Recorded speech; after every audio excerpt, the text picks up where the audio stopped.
Hello everyone, I'm Arima Khanam and welcome back to Balaji Online Classes. Today I'm going to teach you what is active voice and passive voice. This video is for 6th, 7th and 8th standard students, as this chapter is the 24th chapter in 6th standard book, 19th chapter in 7th and 8th standard book. So let's get started. And let's know what is active voice and passive voice. But before we know about active and passive voice, we need to know what is voice. सबसे पहले हमें जानना है कि voice क्या होती है. Voice is a form of verb that represent how the subject is used or how much priority we are giving to the object. On this basis, the voice is divided into two parts. One is active voice and the other one is the passive voice.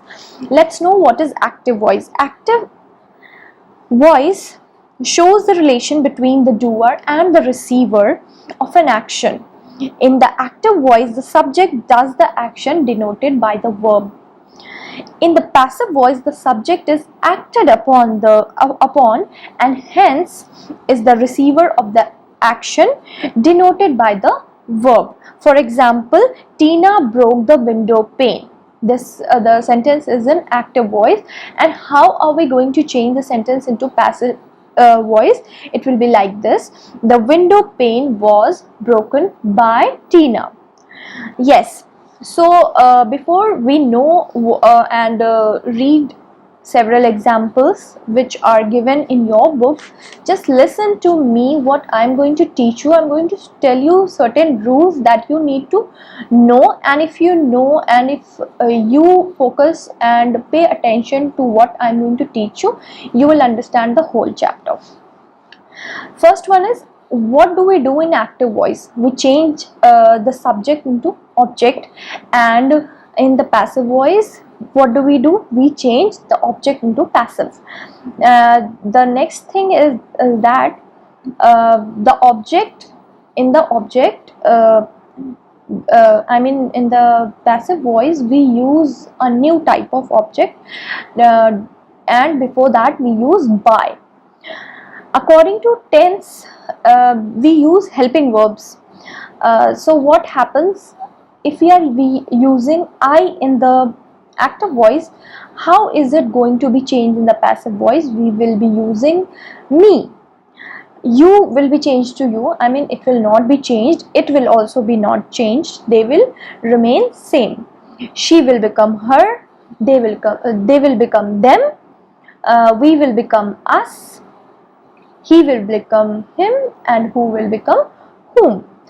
And how are we going to change the tenses? The indefinite tenses, the first one is the simple present, simple past and the simple future. And what are the formulas we are going to use in this? If the sentence is in simple present, like if it is an active, it will be like this: subject plus first form of verb, then the object. And in the past, it will be subject plus second form of the verb and the object. And in the future, it will be like this: subject plus shall or will plus first form of verb plus object. And how are the sentences going to be in passive voice when it is simple present? The sentence will be object plus be forms, that is, am, are, plus third form of verb, and we'll be adding by after that, and then we will write the name. Then object in the past form, in the simple past, we'll frame the sentence this way: object plus was a verb plus third form of the verb, and then by whom the work is done. Then in the simple future, the passive voice will be object plus shall plus or will, shall or will, anything, plus be plus third form of the verb plus by plus subject. This way the sentence get changed. I'll tell you an example. Police arrested him. The sentence is in active voice. There is a subject, and then you can see the verb there in between, and then you can see the pronoun. and then, as I told you previously, that he will change to him, and him will change to he. So what are we going to do? Instead of him, we are going to write he. And arrested, so he was arrested.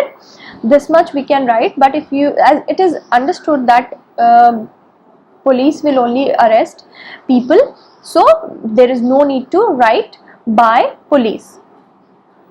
I play football. The sentence is in active voice, and how are you going to change it into passive?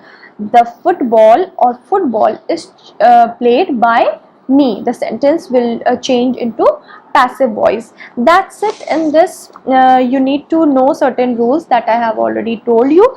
Just listen to what I have taught in the video, and you will understand each and everything. Read the lesson carefully, because I have illustrated you each and everything in simple way and in short.